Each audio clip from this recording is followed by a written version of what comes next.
We've just wrapped up 9 episodes, 3 to help you build the right team, 3 about serving ideal clients, and 3 about implementing scalable systems. So I thought now is the right time to conduct a bit of an audit to see how your business is doing in those 3 areas.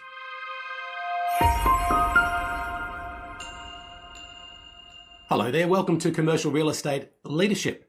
I'm Darren Krakowiak. This is episode 214. Thank you so much for joining us for another episode.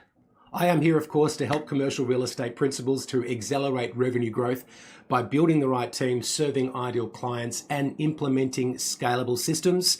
And as I mentioned at the top of the show, we've just wrapped up a series of episodes to help you achieve that. But we're now a quarter of the way through 2025. Isn't that wild? This episode is being released on the 2nd of April, which means, as I said, we're a quarter of the way through the year. So I thought now's a great time to conduct a bit of a stock take, a bit of an audit to see how is your business performing and how are you doing as a leader in those 3 key areas. So this is called the CRE Success Focus Finder. And what I'd like you to do, if you can grab a pen, that's great. If you can't, you'll still get value out of it as we ask these questions and you think about and reflect on how you're doing in these key areas. I'm going to give you 9 statements and I want you to answer true, partly true, or false for each of these 9 statements. So without discussing it any further, let's get right into it. The first question in the Focus Finder is around getting the right people on your team. And I've got 3 questions around that. That's the first category. So the first question is, my team knows what my vision for the business is. Okay, my team knows what my vision for the business is. Is that true, partly true, or is it false? Now, the way that I define vision is where are we going, why does it matter, and how will we know that we're on track once we've arrived? And I think that's important to define and then talk about to get the team on board and to garner their support to help you make it happen. The next question in category 1, question 2, is I am conducting regular team meetings and one-on-one meetings. So in episode 193, we talked about team meetings in detail and I gave you my recommended agenda for team meetings. But team meetings isn't the only piece. I also recommend that commercial real estate principals spend time one-on-one with their key staff each and every week. And while that can seem like a big commitment of time, what my clients generally find is that they end up saving time because they're able to funnel communication into these one-on-one meetings. And also your team members start to understand with greater detail what it is that they are expected to do.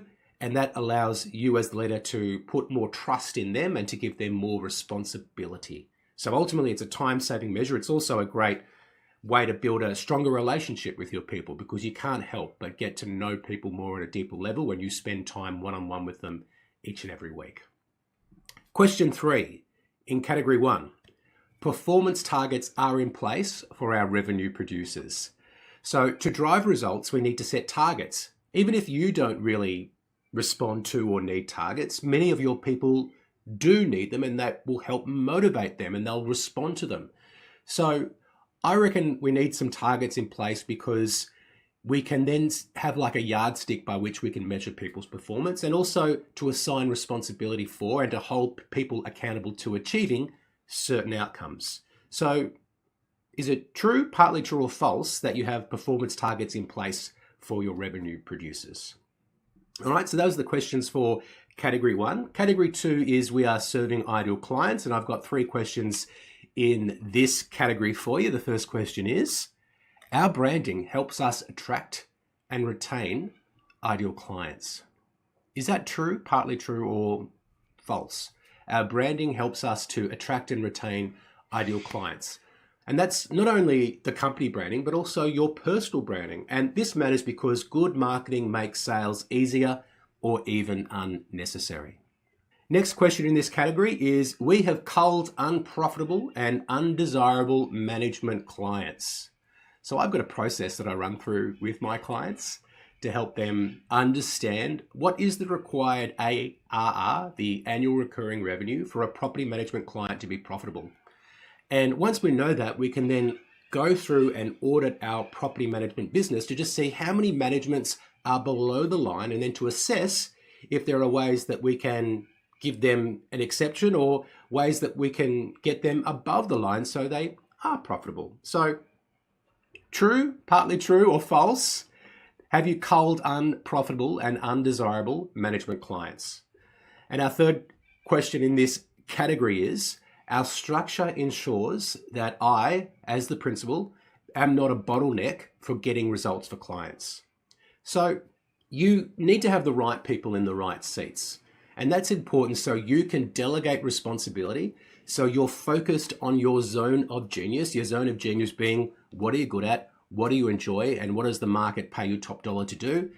And you want to be able to delegate everything else as much as possible to other people in your team. And when you do that, that means that every decision doesn't need to be run by you, and therefore you are not a bottleneck to getting results for clients in your business. So our structure ensures that I'm not a bottleneck to getting results for clients. Is that true, partly true, or false? So we've covered the first two categories. We've talked about getting the right people on your team and also serving ideal clients. Category 3 is all about having scalable systems in your business. And I've got 3 questions for you in this category as well. The first one is, I know my numbers and the financial goals that I've set for 2025. So one of the first things that I actually do when I onboard a client is we do a deep dive into the historical performance of the business, what's going on currently, and then we work together to create some forecasts. And I think forecast or goal setting is really important. I talk about that in episode 201. So check that out if perhaps this is a measure where you're giving yourself a partly true or a false on. You've got to know your numbers as a leader. I strongly believe that if I ask you, what did your property management business do last year? How many property managements do you have? What was the performance of your sales and leasing team top line revenue?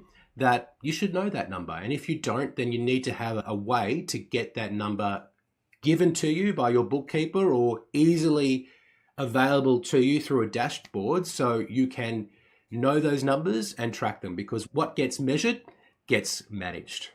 Second question in this category is, there are strategic priorities, and I talk about them regularly with my team. So in a world of limited resources but unlimited options, we need a strategy. Otherwise, we can get sidetracked or we might just be coasting. And that's what strategic priorities give you. They're 3 to 5 things that if you focus on them and get them right, everything else becomes easier or even unnecessary. So do you have strategic priorities? Do you talk about them regularly with your team? Is that statement true, partly true, or is it false? And the last question in this CRE Success Focus Finder is, processes are documented, simplified, and followed. Now, in episodes 211, 212, and 213, we did a real deep dive into systems. And in episode 212, we unpacked exactly what it means for processes to be documented, simplified, and followed. So are your processes documented, simplified, and followed? Is that true, partly true, or false? Now, if you look at your answers, if you've got mostly falses or mostly partly trues for any category, then I want to invite you to go back and have a listen to the relevant series of episodes. So the series on systems was episode 211, 212, and 213. Episodes 208, 209, and 210 were all about serving ideal clients, and we talked about getting the right people on your team in episodes, 205, 206, and 207.